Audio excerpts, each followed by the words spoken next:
State Farm Drive, Save and Safe Setup Instructions. I'm going to tell you how to set up State Farm Drive Safe and Save step by step. First, download the Drive Save and Save app from the App Store or Google Play, then log in using your State Farm account.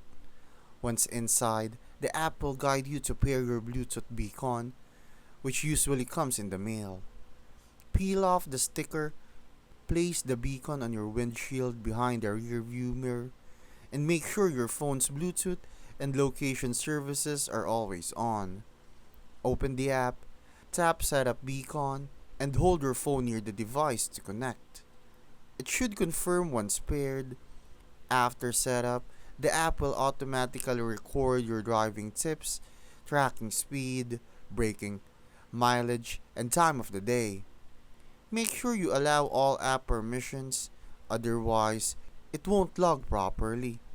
From there, just drive normally and the app will monitor your habits to calculate potential discounts on your insurance. If you run into issues, the app has a help section under settings where you can repair the beacon or contact support.